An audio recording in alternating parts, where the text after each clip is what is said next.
खरगोश की चतुराई। किसी घने वन में एक बहुत बड़ा शेर रहता था। वो रोज शिकार पर निकलता और एक ही नहीं, दो नहीं, कई कई जानवरों का काम तमाम देता। जंगल के जानवर डरने लगे कि अगर शेर इसी तरह शिकार करता रहा तो एक दिन ऐसा आएगा कि जंगल में कोई भी जानवर नहीं बचेगा। सारे जंगल में सनसनी फैल गई।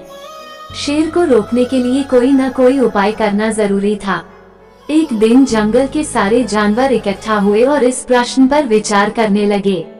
अंत में उन्होंने तय किया कि वे सब शेर के पास जाकर उनसे इस बारे में बात करें।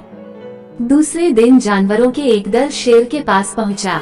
उनके अपनी ओर आते देख शेर घबरा गया और उसने गरज कर पूछा, क्या बात है, तुम सब यहाँ क्यों आ रहे हो? जानवर दल के नेता ने कहा, महाराज, हम आपके पास निवेदन करने आए हैं।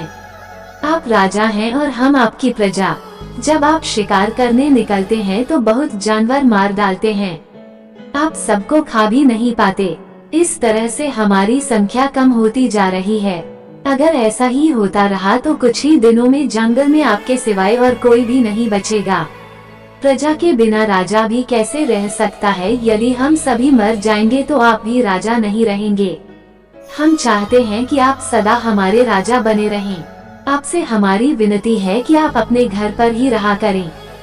हर रोज स्वयं आपके खाने के लिए एक जानवर भेज दिया करेंगे।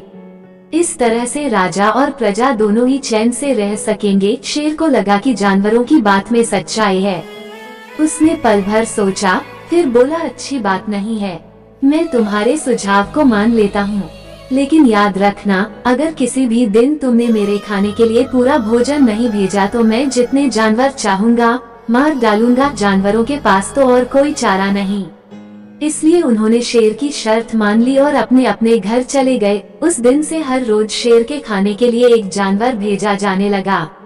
इसके लिए जंगल में रहने वाले सब जानवरों में से एक एक जानवर बारी बारी से चुना जाता था। कुछ दिन बाद खरगोशों की बारी भी आ गई। शेर के भोजन के लिए एक नन्हे से खरगोश को चुना गया। वो खरगोश जितना छोटा था उतना ही चतुर भी था। उसने सोचा, बेकार में शेर के हाथों मरना मूर्खता है। अपनी जान बचाने का कोई ना कोई उपाय अवश्य करना चाहिए और हो सके तो कोई ऐसी तरकीब ढूंढनी चाहिए जिससे सभी को इस मुसीबत से सदा के लिए छुटकारा मिल जाए। आखिर उसने एक तरकीब सोच ही निकाली। खरगोश धीरे धीरे आराम से शेर के घर की ओर चल पड़ा। जब वो शेर के पास पहुंचा तो बहुत देर हो चुकी थी। भूख के मारे शेर का बुरा हाल हो रहा था। जब उसने सिर्फ एक छोटे से खरगोश को अपनी ओर आते देखा तो गुस्से से बौखला उठा और गरज कर बोला, किसने तुम्हें भेजा है? एक तो पिद्दी जैसे हो, दूसरे इतनी देर से आ रहे हो। जिन बेवकूफों ने तुम्हें भेजा है मैं उन सबको ठीक करूंगा। एक एक का काम तमाम न किया तो मेरा नाम भी शेर नहीं। नन्हे खरगोश ने आदर से जमीन तक झुककर, महाराज, अगर आप कृपा करके मेरी बात सुन ले तो मुझे या और जानवरों को दोष नहीं देंगे। वे तो जानते थे कि एक छोटा सा खरगोश आपके भोजन के लिए पूरा नहीं पड़ेगा, इसलिए उन्होंने 6 खरगोश भेजे थे। लेकिन रास्ते में हमें एक और शेर मिल गया। उसने 5 खरगोशों को मारकर खा लिया। यह सुनते ही शेर दहाड़कर बोला, क्या कहा? दूसरा शेर कौन है? वो तुमने उसे कहाँ देखा महाराज? वो तो बहुत ही बड़ा शेर है। खरगोश ने कहा, वो जमीन के अंदर बनी एक बड़ी गुफा में से निकला था। वो तो मुझे ही मारने जा रहा था, पर मैंने उससे कहा, सरकार, आपको पता नहीं कि आपने क्या अंधेर कर दिया है। हम सब अपने महाराज के भोजन के लिए जा रहे थे, लेकिन आपने उनका सारा खाना खा लिया है। हमारे महाराज ऐसी बातें सहन नहीं करेंगे। वे जरूर ही यहाँ आकर आपको मार डालेंगे। इस पर उसने पूछा, कौन है तुम्हारा राजा? मैंने जवाब दिया, हमारा राजा जंगल का सबसे बड़ा शेर है महाराज। मेरे ऐसा कहते ही वो गुस्से से लाल पीला होकर बोला, बेवकूफ, इस जंगल का राजा सिर्फ मैं हूँ। यहाँ सब जानवर मेरी प्रजा हैं। मैं उनके साथ जैसा चाहूँ वैसा कर सकता हूँ। जिस मूर्ख को तुम अपना राजा कहते हो उस चोर को मेरे सामने हाजिर करो, मैं उसे बताऊंगा कि असली राजा कौन है। महाराज, इतना कहकर उस शेर ने आपको लिवाने के लिए मुझे यहाँ भेज दिया। खरगोश की बात सुनकर शेर को बड़ा गुस्सा आया और वह बार बार गरजने लगा। उसकी भयानक गरज से सारा जंगल दहलने लगा। मुझे फौरन उस मूर्ख का पता बताओ, शेर ने दहाड़कर कहा। जब तक मैं उसे जान से न मार दूंगा मुझे चैन नहीं मिलेगा। बहुत अच्छा महाराज, खरगोश ने कहा, मौत ही उस दुष्ट की सजा है।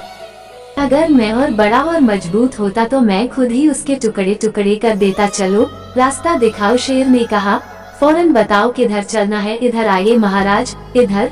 खरगोश रास्ता दिखाते हुआ शेर को एक कुएं के पास ले गया और बोला, महाराज, वह दुष्ट शेर जमीन के नीचे किले में रहता है, जरा सावधान रहिएगा। किले में छुपा दुश्मन खतरनाक होता है, मैं उससे निपट लूंगा। शेर ने कहा, तुम यह बताओ कि वो है कहाँ? पहले जब मैंने उसे देखा था तब तो वह यहीं बाहर खड़ा था, लगता है आपको आता देखकर वह किले में घुस गया।